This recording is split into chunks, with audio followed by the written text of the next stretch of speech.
सबसे ज्यादा important MP board के लिए सबसे ज्यादा चहेता एक ऑब्जेक्टिव आता है जो कि हमारे सामने एक टेबल बनाकर जाता है।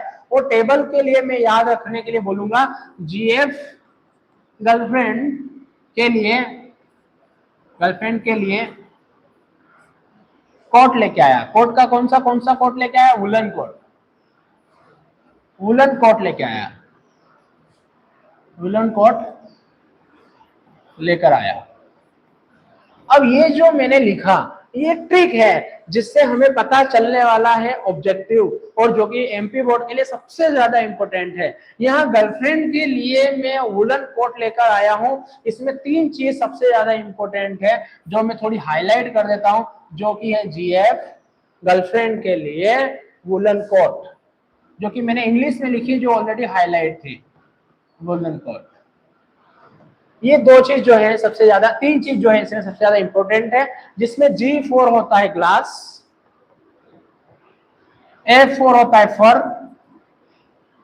और वुलन कोट तो नाम से जाहिर हो रहा है वुलन कोट। अब यहाँ पर एक चीज मैं आपको और क्लियर करके दिखा देता हूं कि यहाँ पर ये जो स्वेटर थी ये वुलन कोट की थी, और अगर आप देख रहे हो तो मैंने यहाँ पर ये जो रबर का या फिर प्लास्टिक, रबर का ही बोलेंगे इसको क्योंकि रबर है, ये गुब्बारा है, तो इसमें मैंने जैसे इनको रब किया था तो यहाँ पर वुलन कोट पर पॉजिटिव चार्ज आया और प्लास्टिक या फिर रबर पर नेगेटिव चार्ज आया। और इसके बाद में फिर इन पे देखो यहाँ पर रिपल्सन फोर्स भी मैं आपको दिखा देता हूँ। ये नेगेटिव चार्ज एक दूसरे को क्या कर रहे हैं, देखो रिपल कर रहे हैं। ये अनलाइक चार्ज में रिपल्सन होगा, थोड़ा सा बड़ा करके दिखा देता हूं। ये नेगेटिव चार्ज, ये सारे नेगेटिव चार्ज क्या होगा, रिपल्सन होगा। देखो नेगेटिव चार्ज भाग रहे हैं दूर, ये नेगेटिव चार्ज, ये पॉजिटिव चार्ज, देखो अट्रैक्शन होगा, ये अट्रैक्ट हो गया। तो कहीं ना कहीं ये दूर भगाएंगे। अब ये चिपका हुआ इसलिए क्योंकि कहीं ना कहीं थोड़े इसमें पॉजिटिव चार्ज भी अवेलेबल है। ठीक है, तो मैं ये दिखा रहा था कि वुलन कोट पर पॉजिटिव चार्ज आएगा, आप इसको किसी से भी रब करेंगे तो हमेशा के लिए वुलन पे पॉजिटिव चार्ज आता है।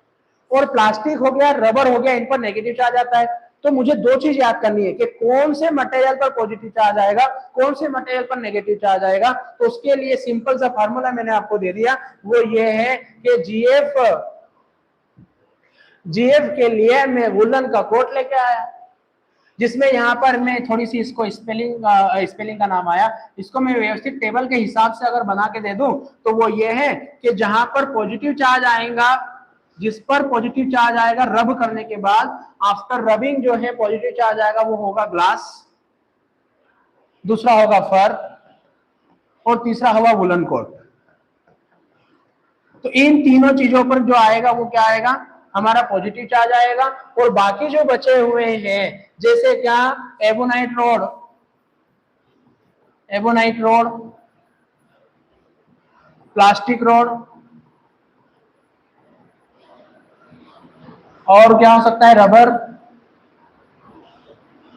और क्या हो सकता है,